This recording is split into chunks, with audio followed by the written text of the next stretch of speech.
সবথেকে প্রথমে আমরা গুগল ম্যাপ ওপেন করে নেব। গুগল ম্যাপ ওপেন করার পর ডান দিকে উপরের কোণাতে যে সেটিংস অ্যাকাউন্ট সেটিংটা রয়েছে সেখানে ক্লিক করব। সেখানে ক্লিক করার পর অফলাইন ম্যাপে চলে যাব।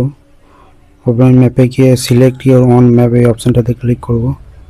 এই অপশানটাতে ক্লিক করার পর আমরা নিজেদের এরিয়া, কতটা এরিয়া জুড়ে আমি ম্যাপটাকে ডাউনলোড করতে চাই তো সেটা সিলেক্ট করে নিতে হবে। তো এটা সিলেক্ট করে নেব। এটা অনেক বেশি বড় হয়ে যাচ্ছে, একটু ছোট করে, এতটা এরিয়া জুড়ে আমি যাই না কখনো, তো একটু জুম ইন করে নেব। এই এরিয়াটা ঠিক আছে। এবার ডাউনলোডে ক্লিক করব। Select year on map. এবার দেখো ডাউনলোড স্টার্ট হয়ে গেছে, নিচে দেখতে পাচ্ছ ডাউনলোড স্টার্ট হয়ে গেছে।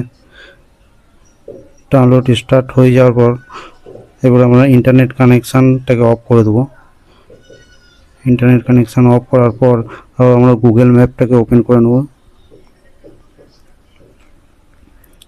গুগল ম্যাপটাকে ওপেন করার পর আমরা আবার এরপর সার্চ করব যে এরিয়াটা জুড়ে আমরা ম্যাপটাকে ডাউনলোড করেছিলাম ততটা এরিয়া জুড়েও আমরা কোনো একটা জায়গাকে সার্চ করব। তো আমি দুর্গাপুর ব্যারেজ লিখে সার্চ করছি। দুর্গাপুর ব্যারেজ একটা ঘুরতে যাওয়ার জায়গা।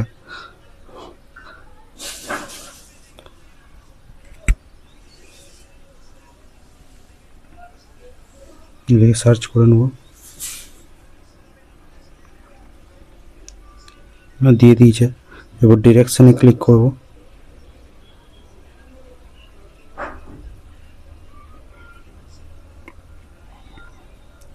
ডিরেকশনে ক্লিক করার পর দেখো পুরো ডিটেলস দিয়ে দিয়েছে।